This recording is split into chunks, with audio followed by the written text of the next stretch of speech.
All right, guys, here with some new information in regards to North Korea. And this is the United States saying that they are prepared to launch a preemptive strike with conventional weapons should officials become convinced that North Korea is about to follow through with a nuclear weapons test. So, once again, I want to repeat that they're basically saying if they see them reach for the trigger, they're going to do something. That's now what they're stating. They're saying North Korea is warning of a big event. They say they don't know the timing, but they like to do this on big occasions, coinciding with big events like this weekend on the 15th. It's a huge Day of the Sun anniversary for this country, and they feel that they could make their move by then. Now, this is the key thing out of this. They are saying they're going to pull off a preemptive strike. So instead of like the other times before when we witnessed earthquakes, shallow earthquakes in these regions, and we seen it, there was no response. They did what they did. They got away with it underground. Nobody did anything. If they do it this time, then, what they're saying here is that it's not going to happen, that they're going to strike them before they even do it. So you have to think they're watching them in real time from satellite with every other bit of technology they have over the region. If you go to flight radar, there have been no flights over all of North Korea. Okay, the Japanese have evacuated all of its citizens from the region.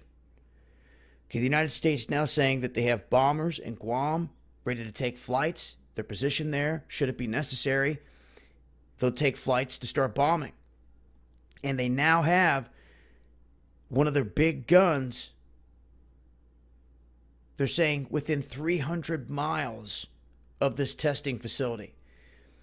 Now, one of the things they even mention here is just positioning will provoke.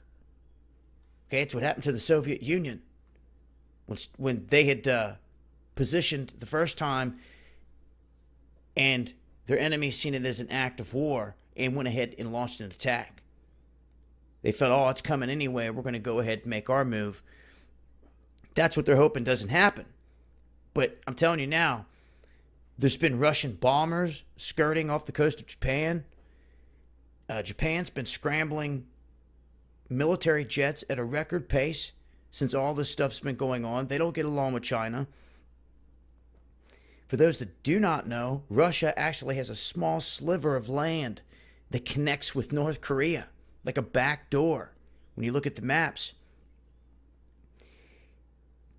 And this whole situation boils down to a few different options.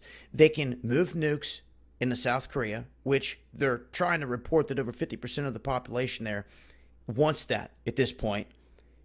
And they removed them like 25 years ago. It'd be a huge move if they did that. Number two would be a decapitation strike to take out the leader, the leadership, and anyone that's around any of the big guns or weapons.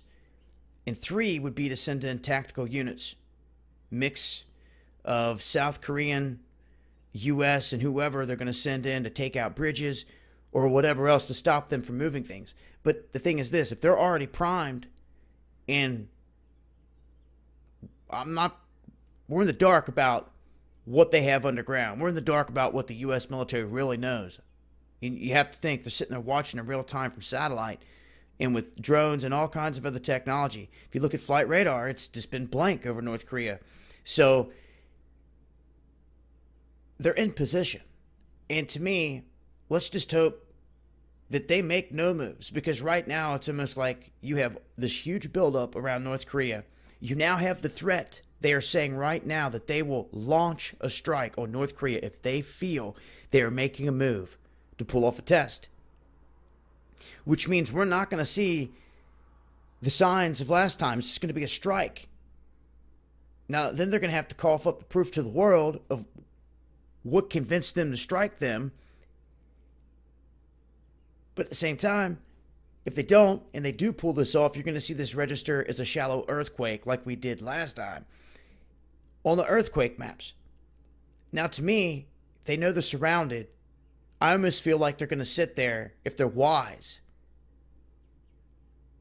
and not move not do anything, do absolutely nothing, and stall this thing out until warships are going to finally turn around and leave. They're going to have to make some kind of deal here with the trade getting cut off. They're going to get cut off. They're going to get cut down to virtually almost nothing. And that's another option they have here to bring them to the table. Problem is they never want to come to the table and talk here on this world stage. It's come down to this, and this is where it says.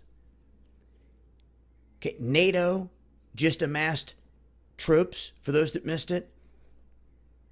They're sending troops with U.S. troops, British troops, within 35 miles of the Russian border in Kaliningrad. And Kaliningrad's pretty much surrounded, but that is where Russia can strike from land, sea, and air.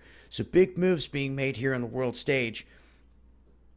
At this point, after the U.S. just announced this,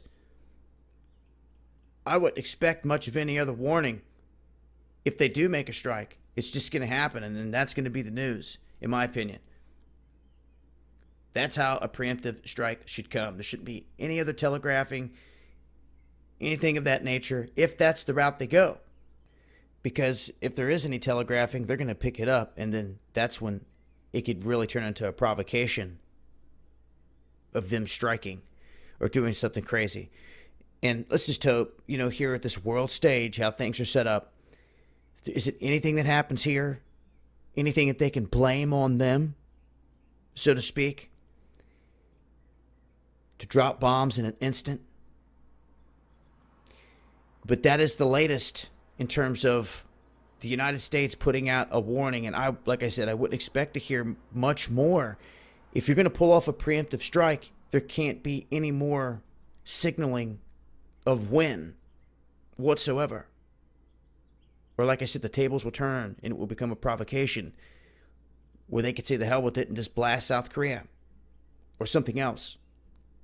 Let's just hope not. I hope that these cats in North Korea just chill, because if they're surrounded by big guns, if they make any move, they're going to get blasted. So it's almost just like freeze and chill and think about it, because if they make any moves at this point, it's almost destined to spark something. So let's just hope they stall it out. They make no moves and don't go trying to load up something in some chambers for a test. And I don't know what else to say besides that. You've got military swarming all over the place, destroyers, subs, Russian bombers in the area. I mean, it's set. They're saying they've got their site primed, ready to rock, warning it could be this weekend. I mean, I don't know what else to say about this, because it's that close. Besides hoping that you just stall out and bombs do not fly. It's all you can hope and pray for. Don't want to see any more innocent people killed, because we already know we've seen enough of that. And